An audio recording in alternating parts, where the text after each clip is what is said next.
La ciudad donde la poesía se deshace sin alterar la armonía, por Daniel Rojas Pachas. Un texto sobre la obra periodística de Efraín Huerta. En esta oportunidad quiero enfocarme en 5 textos en prosa, crónicas y textos periodísticos de Efraín Huerta, que presentan como eje transversal la dicotomía poesía revolucionaria frente a vanguardia anquilosada y cursi.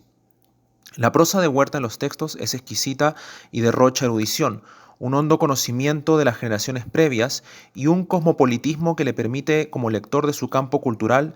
trazar líneas con otras poéticas del continente americano y atisbar el decurso, en esos años, de las voces europeas, Bretón, Sara, Eluard, Alberti, entre otros. La profundidad de los temas y la preocupación que le merecen no le impide a Huerta realizar giros a un registro vernacular y hacer gala de un estilo inteligente y minucioso que se aparta de lo sublime y afectado,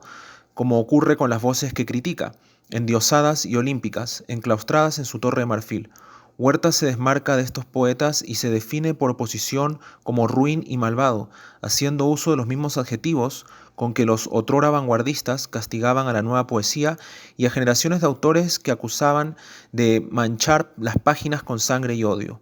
Es más, reserva para estos poetas epítetos socarrones, llama a sus textos obritas de pie de la cama y los califica de elites en corro, jugadores de rugby planificando su estrategia, al mostrarse atentos a sus movimientos en la escena literaria sin preocuparse de esgrimir versos infumables.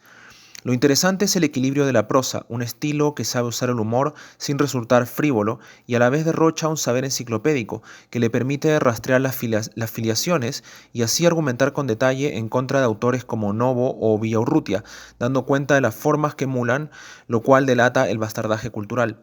Respecto a la poesía de Novo dice con desparpajo, huele a poesía norteamericana, y al hablar de las vanguardias mexicanas ataca su sentimentalismo libresco y los acusa de copistas. En poesía siniestra y mala señala, allí están, cómodos, enfangados en la poesía que importaron. En síntesis,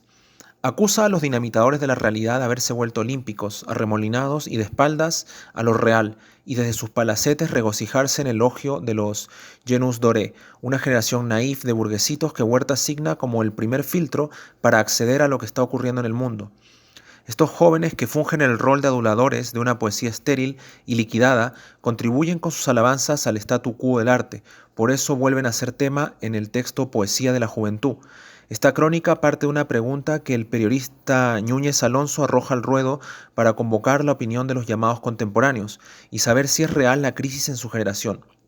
Las respuestas evasivas de los implicados y el hecho que muchos de estos hayan desertado su antigua militancia generacional, como el caso de Fren Hernández, el cual Huerta destaca, le sirve al cronista para ingresar a una de las imágenes que será caldo de cultivo para numerosas obras que hasta nuestros días pasan revista a proyectos poéticos excluyentes, verdaderas mafias conspirando para su beneficio con el arte como instrumento para amedrar.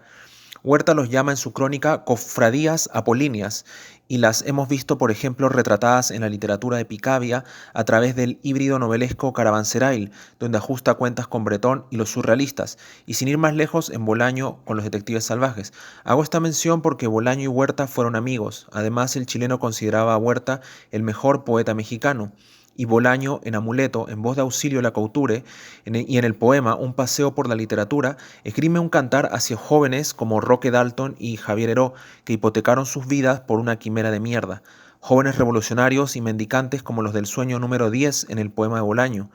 Soñé que estaba en un camino de África que de pronto se transformaba en un camino de México. Sentado en un farellón, Efraín Huerta jugaba los dados con los poetas mendicantes del DF.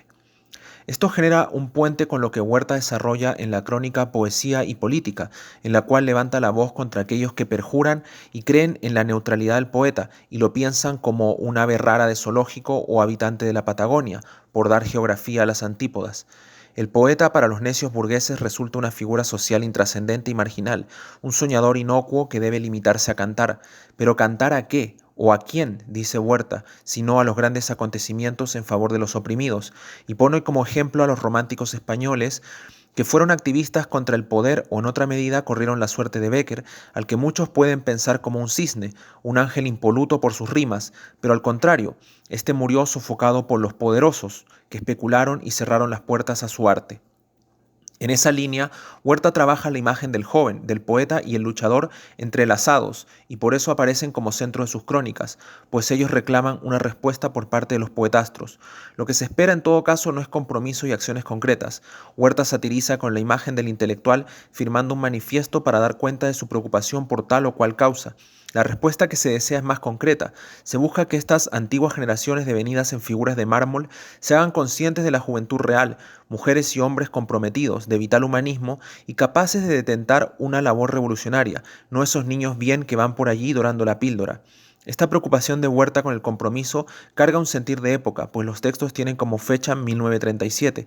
La Guerra Civil Española es un fantasma que acongoja a los intelectuales por las noticias que llegan a América, además de la ayuda que el continente presta a refugiados y entre estos a poetas y editores que salen al exilio, además de una magna tragedia que no podemos eludir: el asesinato de Federico García Lorca. Los textos de Huerta sin duda están marcados por la sangre que corre. El mismo autor lo señala cuando discute la teoría de intelectuales naif que han llamado a la poesía revolucionaria ruin. Frente a esto, el autor toma posición y marca una línea que se refleja en lectura del poema y donde la poesía se deshace,